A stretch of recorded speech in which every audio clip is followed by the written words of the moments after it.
पाकिस्तान की जानिब से भी अपना मौक़िफ़ पेश किया गया है। पाकिस्तान ने कहा कि सऊदी अरब हमारी सुर्ख लकीर है, इस पर हमला पाकिस्तान पर हमला तस्वुर होगा। सऊदिया के साथ दिफा समेत तमाम मुआहिदों पर अमल के लिए तैयार है। यमनी हौसियों के सऊदिया पर हमले के बाद पाकिस्तान की तशवीश बढ़ गई है। इसमें कोई शक नहीं है कि साजिश के लिए मुसलमानों को लड़ाना, ईरान और इराक जंग आपके सामने है, किस तरह दोनों मुल्कों को लड़ाकर उनकी जो पूरी तबाही कर दिया है, दोनों की आपस में लड़ा के और उनकी इकानमी तबाह कर दिया है। Not only threat, a security risk for the whole world. ये क्योंकि ऐसे आदमी के न्यूक्लियर बटन उसके हाथ में है। बेलाखिर पाकिस्तान की तरफ से सऊदी अरब और यमन तनाज़े पर ईरान को एक सख्त इंतबा जारी किया गया है। पाकिस्तान की जानिब से भी अपना मौक़िफ़ पेश किया गया है। पाकिस्तान ने कहा कि सऊदी अरब हमारी सुर्ख लकीर है, इस पर हमला पाकिस्तान पर हमला तस्वुर होगा। सऊदिया के साथ दिफा समेत तमाम मुआहिदों पर अमल के लिए तैयार है। यमनी हौसियों के सऊदिया पर हमले के बाद पाकिस्तान की तशवीश बढ़ गई है। तो क्या लगता है पाकिस्तान अब यमनी हौसियों के पीछे, जाहिर है पाकिस्तान की जानिब से जो स्टेटमेंट दी गई है, इसको आप किस तरह से देख रहे हैं, क्या होने वाला है? देखिए, सबसे बड़ी बात यह है कि पहले तो अभी तक पाकिस्तान और सऊदिया के माबैन जो दिफाई और स्ट्रेटेजिक शराकतदारी का मुआहदा हुआ, उसके मुहर्रकात हमारे सामने नहीं आए। हमें नहीं मालूम कि उसकी नीटी ग्रीटी क्या है, उसकी कंडीशनैलिटीज क्या है। इसलिए पहली बात तो ये है। दूसरी बात यह है कि आपको याद है कि इस मुआहदे के बाद पाकिस्तान और अफगानिस्तान की भी जंग हुई, पाकिस्तान और भारत का भी मामला हुआ, लेकिन उस टाइम पे सऊदी अरब की जानिब से सिर्फ हमारी सिफारती सतह के ऊपर और शायद कहीं माली मुआवनत भी की गई हो, मुझे उसका इल्म नहीं है, लेकिन जो बज़ाहिर नजर आता है वो सिफारती थी और बड़ी मजबूत थी, इसमें कोई शक नहीं है। अब जो सऊदी अरब का मुदाखलत कर सकता है, स्टेटमेंट से ये अंदाजा लगाया जा सकता है? नहीं, मैं यही आपसे गुजारिश कर रहा हूं, पाकिस्तान का जो दिफा का मामला है, अगर सऊदी अरब के ऊपर कोई हमला हो तो उसका दिफा शायद इस कंडीशंस के अंदर मौजूद हो, लेकिन अगर ना भी अगर मुआहिदा हो और सऊदी अरब पे या हमारे किसी बिरादर मुल्क के ऊपर हमला हो तो पाकिस्तान जाहिर है रिस्पॉन्ड करेगा। और दूसरी जानिब अब उनके परसूट में जाके हौसियों के ऊपर हमला आवर होना, ये बात मुझे कहीं डाइजेस्ट नहीं हो रही फ्रैंकली, क्योंकि मैं नहीं देख रहा कि ये ऑफेंसिव रोल होगा। डिफेंसिव रोल तो हो सकता है कि अगर हरमैन के ऊपर हमला होता है, खुदा ना खास्ता, या कोई और आता है थ्रेट, क्योंकि ये भी एक रियलिटी है कि F-35 जैसे जहाज इजराइल के खिलाफ इस्तेमाल नहीं हो सकते। तो फिर इसी वजह से पाकिस्तान का जो स्क्वाड्रन्स हैं एयरफोर्स के, वो वहां गए हैं, क्योंकि मसला इजराइल का है, मसला किसी और का नहीं है। तो इस वजह से वहां अमेरिकन टेक्नोलॉजी इजराइल के खिलाफ इस्तेमाल नहीं हो सकती। आई थिंक सऊदी अरेबिया बहुत मेच्योरली प्ले कर रहा है, और मेरा ख्याल है कि ये जो वक्ती तौर पर जो हौसियों की जानिब से रद्द अमल आया, ये मेरे ख्याल में वक्ती है, ये ज्यादा मुद्दत पे नहीं जाएगा, क्योंकि मादी में भी बाबल मंदब नहीं बंद हुआ था। वो के वॉर बहुत ज्यादा स्ट्रांग हो गई थी, लेकिन बाबल मंदब नहीं बंद किया गया था। उसकी सबसे बड़ी वजह यह थी कि पाकिस्तान और सऊदी अरब का एक आपस में ताल्लुक भी है, और पाकिस्तान ने मेरे ख्याल में एक अच्छा रोल भी प्ले किया इस सिलसिले में, और सऊदी अरब का भी जो रवैया ईरान की जानिब रहा वो मेरे ख्याल में काफी बेहतर था। इसमें कोई शक नहीं है कि साजिश के लिए मुसलमानों को लड़ाना, ईरान और इराक जंग आपके सामने है, किस तरह दोनों मुल्कों को लड़ाकर उनकी जो पूरी तबाही कर दिया है, दोनों की आपस में लड़ा के और उनकी इकानमी तबाह कर दिया है। उसके बाद अब इराक के उन्होंने अपने मनमानी हुकूमत कायम कर दिया है। ये तो इनका पुराना एजेंडा है, लेकिन मैं इसमें इस वक्त जो है, जो ईरान और अमेरिका की जंग है, इजराइल के तीनों की, इसमें मैं तमाम पाकिस्तान जो मुस्लिम मालिक उनको खराज तस्लीम इसलिए पेश करूंगा कि सऊदी अरब ने भी बड़े तमल से मुजाहरा किया है, कतर ने भी बड़े तमन का मुजाहरा किया है, ओमान ने बड़े तमन का मुजाहरा किया है, बावजूद इसके कि वहाँ अमेरिकन अड्डे थे और ईरान पर अटैक कर रहे हैं, लेकिन उनको ये इल्म है कि ये अब उनकी ख्वाहिश है जो अमेरिका की, इजराइल की, हम मुसलमान आपस में लड़े।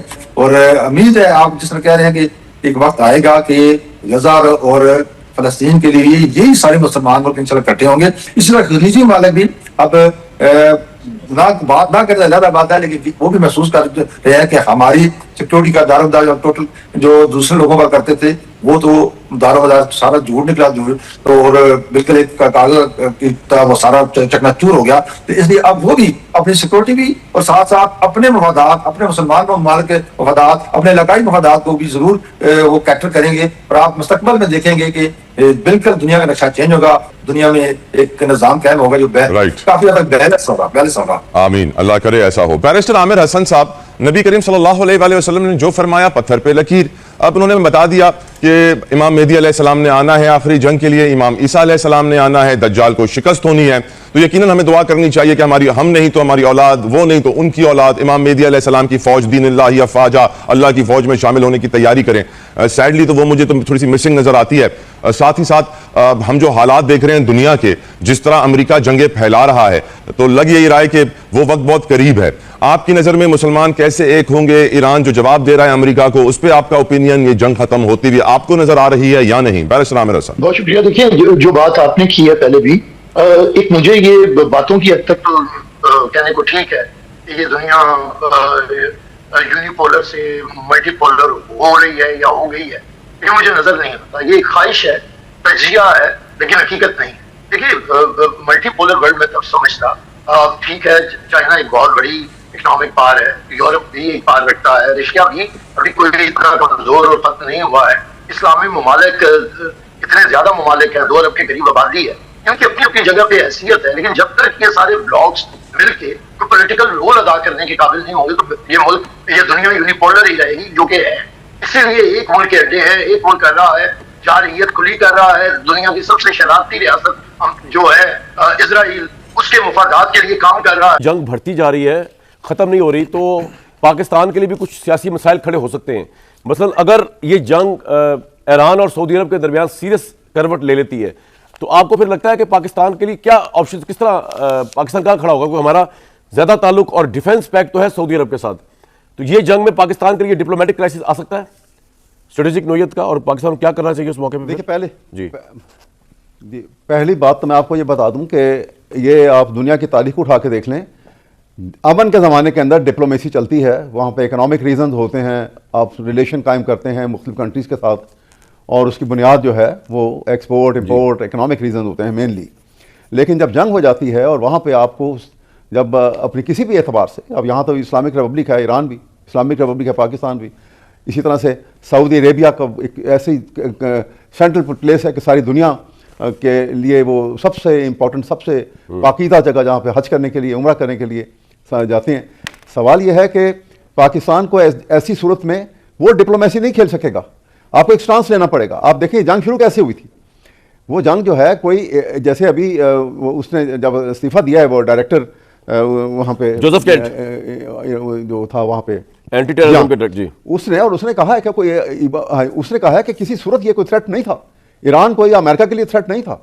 लेकिन ईरान जो था वो इजराइल के लिए थ्रेट था, इसलिए कि इजराइल के डिज़ाइन फ़र्क थे। इजराइल के डिज़ाइन ग्रेटर इजराइल के डिज़ाइन थे, और उसके अंदर ईरान भी शामिल होता था, उसके अंदर हमारे जो है सऊदी अरेबिया और गल्फ स्टेट्स भी सब उसमें शामिल हो जाते हैं। और उसके बाद वो पाकिस्तान जो है, न्यूक्लियर पाकिस्तान, तो किसी सूरत ना इंडिया को एक्सेप्टेबल है ना इजराइल को एक्सेप्टेबल है।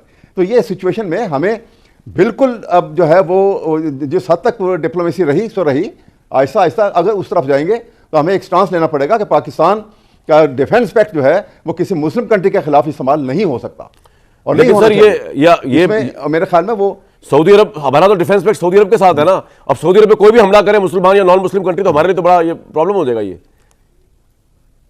नहीं तो क्या पाकिस्तान पे इंडिया अटैक करेगा तो सऊदी अरब तो उसके लिए हमें सपोर्ट देने के लिए तैयार नहीं है? नहीं, आपको क्या कैसे पता कि नहीं है? हो सकता है जाके वो अभी इकोनॉमिक टाइज इसका मैं जरा चीमा साहब से अभी टाइज उन्होंने देखे ना इस जी मैं बताऊं अभी उन्होंने, आप सुनिए, अभी उन्होंने इस हमारे डिफेंस पैक्ट के बाद उनके साथ जो इतनी बड़ी इन्वेस्टमेंट जाके की है दोबारा से, उसने सऊदी अरेबिया ने इंडिया के अंदर। नहीं तो हमें, तो मेरी कहने का मकसद ये है सर, बात सुनिए, हमें अगर जरूरत पड़ेगी सऊदी अरेबिया की तो करेंगे ना। हमें का इंडिया को तो फैंटी चलाने के लिए हमें सऊदी अरेबिया की जरूरत नहीं है, हम काफी है उसके लिए। बिलाखिर पाकिस्तान की तरफ से सऊदी अरब और यमन तनाज़े पर ईरान को एक सख्त इंतबा जारी किया गया है। अगर आप ज़ाहिरी तौर के ऊपर इलामिया और जो अल्फाज हैं वो देखते हैं जो अक़वाम मुत्तहिदा से आए हों या पाकिस्तान के दफ्तर ख़ारजा की तरफ से आए हों, उन अल्फाज के अंदर अलग अलग अल्फाज या मौक़िफ़ आपको यह रवैया नजर आता है। लेकिन बताया यह जा रहा है कि बाज़ ज़राए के मुताबिक कि बड़े सख्त अल्फाज में बैकडोर खामोशी के साथ ईरान को एक सख्त पैगाम जारी किया गया है। वो पैगाम मुबैना तौर पर क्या है, उसके अल्फाज क्या है, वो आपके सामने रखेंगे। इसके अलावा रूस और भारत के दरमियान एक नया एग्रीमेंट हुआ है, और जैसे ही एग्रीमेंट हुआ है लगता है ऐसा है कि अमेरिका को कुछ खास अच्छा नहीं लगा, और इस हवाले से भारत का शिकंजा मजीद कसने के लिए एक बिल भी लाया जा रहा है। ये 2 से 3 डेवलपमेंट्स हैं जिन पर आज के इस व्लॉग पर बात करनी है, तो आगाज करते हैं। अस्सलाम वालेकुम। आज तारीख है 15 जुलाई 2026 और मैं हूं रजा अब्बास। आपसे दरखास्त की वीडियो को लाइक और चैनल को सब्सक्राइब जरूर कीजिएगा। सबसे पहले आपको पता है कि सऊदी अरब और यमन का जो तनाज़ा चल रहा है, इसके अंदर दो अलग अलग मौक़िफ़ हमारे सामने आ रहे हैं। यमन के हौसियों की तरफ से उनकी तंजीम अंसारुल्लाह की तरफ से, जिन्हें आलमी सतह के ऊपर बैन किया हुआ है, अमेरिका भी मुतादिद कार्रवाइयां इनके अगेंस्ट कर चुका है। सऊदी अरब ने एक तवील लड़ाई इनके अगेंस्ट लड़ी हुई है। इजराइल इनके ऊपर हमले कर चुका है। इसी तंजीम की तरफ से जो सऊदी अरब के अबहा एयरपोर्ट के ऊपर या किंग खालिद एयरबेस की भी बात की जाती है, लेकिन वो हतमी नहीं है। लेकिन बहरहाल ये दो जगह ऐसी हैं जिन पर बात की जाती है कि यमन के हौसियों की तरफ से हमले किए गए। अब हौसी ये कहते हैं कि यह रद्दअमल था। रद्दअमल किसका था? कि सना एयरपोर्ट पर जो सऊदी अरब की तरफ से हमला किया गया। अब सऊदी अरब की तरफ से यमन के इन इलाके के अंदर आने वाला जो एयरपोर्ट है, सना एयरपोर्ट, उसकी एयर ब्लॉकेट की हुई है। सऊदी अरब ने आज से नहीं, कई सालों से उसने की हुई है। अब सऊदी अरब का यह कहना है कि हमने आगाज नहीं किया। यमन के हौसी कहते हैं कि सऊदी अरब ने यह आगाज किया। सऊदी अरब भी कहता है कि हमने आगाज नहीं किया। सऊदी अरब भी कहता है यह आगाज ईरान ने किया है। ईरान को जब यह बात पता थी कि यमन के हौसियों वाले इलाके के अंदर जो एयरपोर्ट आता है, सना एयरपोर्ट, उसकी हमने एयर ब्लॉकेट की हुई है, तो आखिर क्यों ईरान ने फिर अपना जो सिविलियन तैयारा है वो यहां पर भेजा और हमारी बनाई गई जो ब्लॉकेट है उसको खत्म करने की कोशिश की है। तो जब उन्होंने आगाज किया है तो हमने रद्दअमल दिया है और फिर यमन के हौसियों की तरफ से आया। तो बार ये एक को सऊदी अरब की खुदमुख्तारी के खिलाफ उसके सऊदी अरब की खुदमुख्तारी की खिलाफवर्जी करार दिया और सऊदी अरब के साथ कंधे से कंधा मिलाकर खड़ा होने का ऐलान किया है। यह बयान सऊदी अरब की दिफाई कार्रवाइयों की तारीफ करते हुए आया, जिसने शहरी जानी नुकसान को रोका। ईरान ने सऊदी के अंदर कुछ वाइल्ड ठिकानों और इंफ्रास्ट्रक्चर पर जो अटैक किए हैं, वो एक मैसेज था कि अगर यूएस के साथ मिलकर सऊदी कोई मूव करेगा तो ईरान चुप नहीं बैठेगा। सऊदी यहाँ एक तरह से बीच में फंस गया है, क्योंकि यूएस और ईरान की लड़ाई में सऊदी के एसेट का इस्तेमाल हो रहा है। पाकिस्तान का जो डिफेंस पैक्ट है वो इसी वजह से एक्टिव है, क्योंकि उनकी अटैक सऊदी की जमीन पर हुआ है और उनका पाकिस्तान के मीडिया वाले इसको इसलिए उछाल रहे हैं क्योंकि सऊदी का सिक्योरिटी पैक्ट होने के बावजूद जब ईरान अटैक करता है तो सवाल उठता है कि पाकिस्तान अब क्या करेगा। न्यूक्लियर वाली जो बात ये पाकिस्तान मीडिया वाले चिल्ला रहे हैं वो बस इसी प्रेशर की वजह से। मीडिया का नैरेटिव ये है कि अगर ईरान रुक नहीं रहा तो क्या पाकिस्तान न्यूक्लियर ब्रिटेन का नाम लेकर ईरान को धमका सकता है। बस यही एक पाकिस्तान की मीडिया उछाल रहा है, जिसमें कोई असली वार या न्यूक्लियर अटैक करने की उनकी औकात नहीं है। अभी तक प्रिपरेशन की ग्राउंड पर कुछ नहीं है पाकिस्तान की तरफ। तो हाँ, लड़ाई तो ईरान यूएस के बीच में बहुत भयानक हो चुका है और सऊदी उसमें पीस रहा है। पाकिस्तान का रोल सिर्फ अब आता है जब सऊदी पर बात आती है, और अभी सिर्फ जवानी और धमकियां और न्यूज के हेडलाइन अभी चल रहे हैं फिलहाल।